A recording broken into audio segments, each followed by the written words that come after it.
नमस्कार, आपके साथ मैं हूं मलिका मल्होत्रा। बुलेटिन की शुरुआत एक बड़ी खबर से। महाराष्ट्र पुलिस ने नक्सलियों के खिलाफ बड़े एक्शन को अंजाम दिया है। छत्तीसगढ़ बॉर्डर पर 60 जाबाज कमांडो 12 घंटे तक डटे रहे और कम से कम 27 कमांडो को ढेर कर दिया। ये मुठभेड़ गढ़चिरौली में हुई। पुलिस कमांडो ने 12 घंटे तक नक्सलियों की घेराबंदी करके 50 लाख के एक इनामी नक्सली को भी मार गिराया। खासतौर पर नक्सलियों के खिलाफ एक्शन के लिए बनी कमांडो टीम C60 ने इस ऑपरेशन को अंजाम दिया। फायरिंग में पुलिस के 4 जवान भी घायल हुए हैं।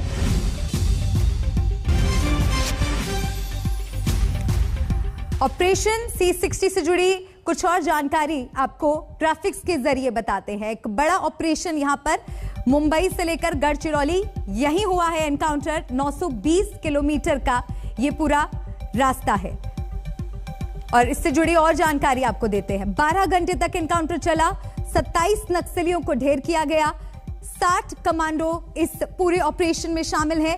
एनकाउंटर की जगह है गढ़चिरौली। नक्सलियों पर पुलिस का जबरदस्त प्रहार, करारा प्रहार। गढ़चिरौली में एनकाउंटर में 27 नक्सलियों को ढेर किया गया है। लगातार 12 घंटे तक ये ऑपरेशन चला।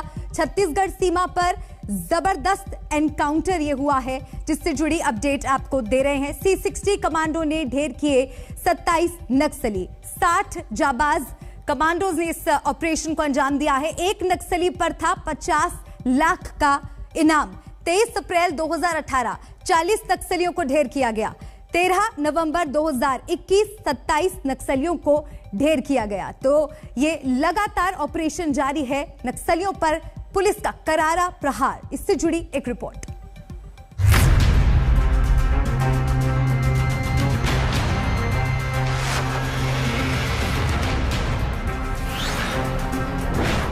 गढ़चिरौली में सबसे बड़ा ऑपरेशन।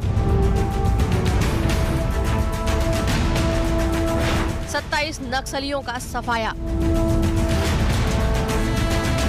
50 लाख का इनामी मिलिंद ढेर। महाराष्ट्र के गढ़चिरौली में नक्सलियों के खिलाफ दूसरे सबसे बड़े ऑपरेशन में 27 नक्सलियों का सफाया किया गया है। महाराष्ट्र पुलिस का स्पेशल ऑपरेशन 12 घंटे तक चला। शनिवार सुबह 6 बजे शुरू हुआ और शाम करीब 6 बजे जाकर खत्म हुआ।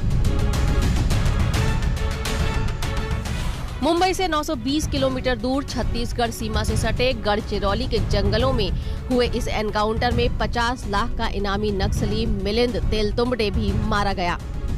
मिलिंद उर्फ दीपा उर्फ प्रवीण उर्फ अरुण उर्फ सुधीरी की काफी साल से पुलिस को तलाश थी। तेलतुंबड़े काफी खूंखार नक्सली था, जिसके ऊपर 50 लाख का इनाम था। भीमा कोरेगांव दंगा केस में वो मुख्य आरोपी है। 2019 के IED धमाके में भी उसकी तलाश रही है। गोरिल्ला युद्ध में उसे माहिर माना जाता है। वो इसकी ट्रेनिंग देता था। उसकी पत्नी भी माओवादी संगठन से जुड़ी रही है। 2011 में उसे गिरफ्तार किया गया था। इस ऑपरेशन के कमांडर सौम्या मुंडे थे। उन्हीं की अगुवाई में सर्च ऑपरेशन चल रहा था, तभी मुठभेड़ शुरू हो गई।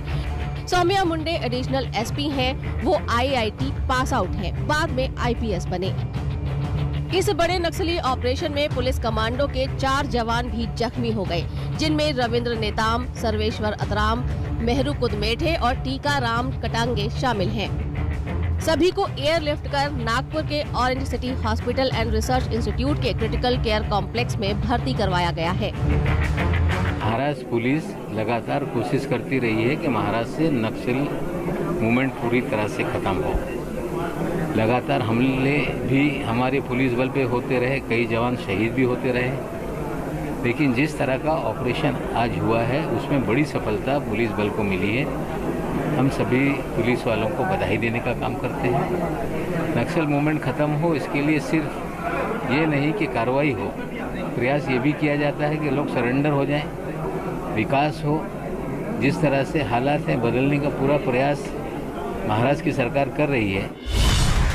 ऑपरेशन को C60 कमांडो ने अंजाम दिया।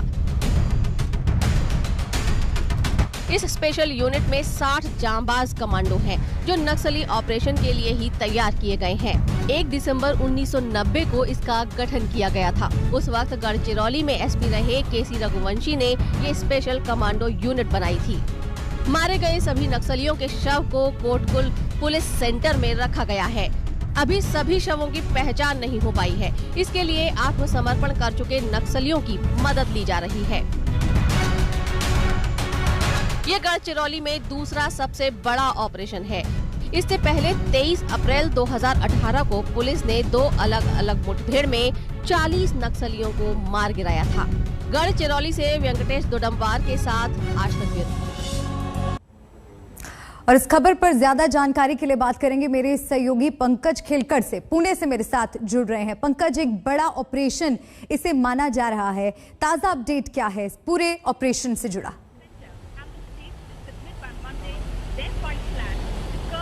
देखिए, फिलहाल जो 27 नक्सली जिनको एलिमिनेट किया गया है, उनके शव आज एयरलिफ्ट किए जाएंगे और गढ़चिरौली के हेडक्वार्टर वहां पर लाए जाएंगे।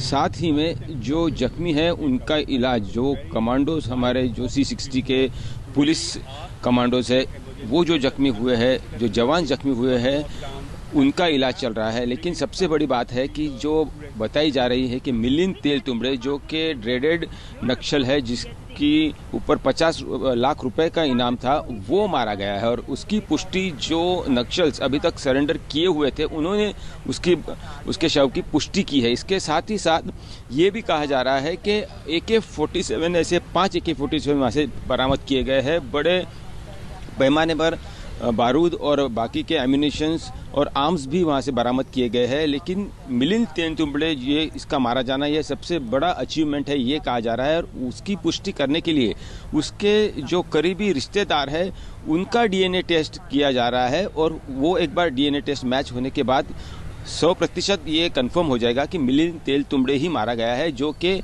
बहुत दिनों से लापता था।